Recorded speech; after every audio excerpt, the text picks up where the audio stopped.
ఏమంటారు ఆయన లోకేష్ కనకరాజు గారు నాగార్జున గారు ఫ్యాన్ అని మనకు తెలియదు ఇన్ని రోజులు. ఆయన ప్రీవియస్ ఫిలిమ్స్ ఏవైతే చూస్తాం మాకు కొన్ని షార్ట్స్ కొన్ని మనకి మీమ్స్ వచ్చినాయి, అవి ఇవి చూస్తారు. ఇంత పెద్ద ఫ్యాన్ మన నాగార్జున గారికి, ఆ హెయిర్ స్టైల్ అని సరే. ఫస్ట్ టైం మన ఇండియన్ స్క్రీన్ పైన నాగార్జున గారిని చూస్తున్నాము విలన్ గా. అది రివీల్ చేయకపోతే బాగుంటుండే. అసలు ఏమైంది నాగార్జున కొంచెం సస్పెన్స్ పెడితే బాగుంటుండే ఆయనది. కాకపోతే నాగార్జున ఇక చెప్పలేమన్నా. ఇక ఆయన రజనీకాంత్ సార్ ఎట్లయినా నెంబర్ 1 యాక్టర్. వారా కూలియా రెండు హిట్ కావాలి. అలా ఎన్టీఆర్ గారు మనోడే ఉన్నాడు, ఇక్కడ నాగార్జున మనోడు ఉన్నాడు. సినిమాలు హిట్ కావాలి. లోకేష్ కనకరాజ్ ఒక నైట్ సినిమా చేసి ఒక సెన్సేషన్ చేశాడు. అలాంటి ఒక వాల్యూస్ ఉన్న డైరెక్టర్ చాలా రేర్ గా ఉన్నాడు.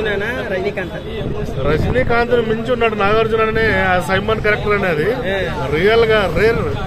ఇలాంటి సినిమాలు తమిళ్ ఎక్కువ చూస్తాం మనం, మన తెలుగులో చాలా తక్కువ వస్తాయి. అలాంటి క్యారెక్టర్స్ ప్రాణం పోయారు మన తెలుగు వాళ్ళు.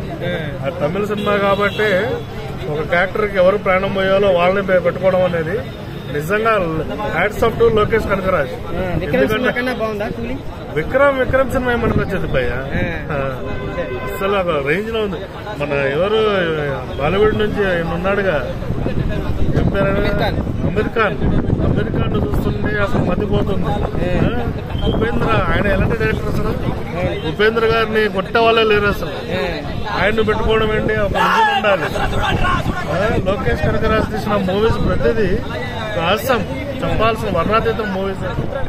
అసలు నాగార్జునని ఒక విజన్ తోటి బయటకు తీసుకురావడం మామూలు విషయం కాదు. నాగార్జున గారిని వాడుకోవాలే గాని ఆయన చైన్ క్యారెక్టర్ అంటూ ఉండదు.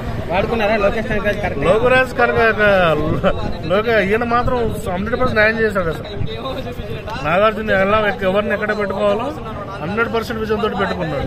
సూపర్.